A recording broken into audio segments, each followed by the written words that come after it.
नमस्कार. Real Marathi news Marathi या YouTube चॅनलमध्ये आपले मनपूर्वक स्वागत आहे. आजची मोठी आणि महत्त्वाची बातमी म्हणजे केंद्रीय कर्मचाऱ्यांना मोठा दिलासा. महागाई भत्ता DA 2% वाढवण्यात आला असून हा निर्णय 1 जानेवारी 2026 पासून लागू होणार आहे. बातमी सविस्तर पाहण्यापूर्वी जर आपण रिअल मराठी न्यूज मराठी या चॅनलवर नवीन असाल तर चॅनलला सबस्क्राईब नक्की करा आणि बेल आयकॉन दाबायला विसरू नका.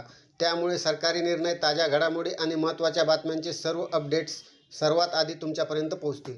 चला तर मग पाहूया आजची संपूर्ण बातमी. पंतप्रधानांच्या अध्यक्षतेखाली झालेल्या केंद्रीय मंत्रिमंडळाच्या बैठकीत अनेक महत्त्वाचे निर्णय घेण्यात आले. त्यामध्ये केंद्रीय सरकारी कर्मचारी आणि पेन्शनधारकांसाठी महागाई भत्ता DA आणि महागाई दिलासा DR 2% वाढवण्यास मंजुरी देण्यात आली आहे. या निर्णयानुसार 1 जानेवारी 2026 पासून महागाई भत्ता 58% वरून 60% करण्यात आला आहे.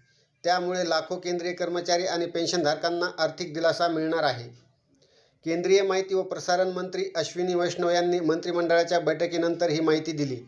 त्यांनी सांगितले की या निर्णयाचा लाभ 50 लाखाहून अधिक केंद्रीय कर्मचारी आणि 68 लाखाहून अधिक पेन्शनधारकांना मिळणार आहे. सरकारच्या माहितीनुसार या वाढीमुळे केंद्र सरकारच्या तिजोरीवर दरवर्षी सुमारे 6,791 कोटींचा अतिरिक्त आर्थिक भार पडणार आहे.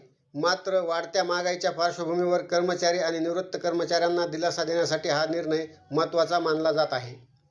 7व्या वेतन आयोगाच्या शिफारशीनुसार महागाई भत्ता वेळोवेळी महागाई निर्देशांकाच्या आधारे सुधारित केला जातो. नव्या निर्णयामुळे लाखो कुटुंबांच्या मासिक उत्पन्नात वाढ होणार असून त्यांच्या आर्थिक स्थितीला बळकटी मिळण्याची अपेक्षा आहे.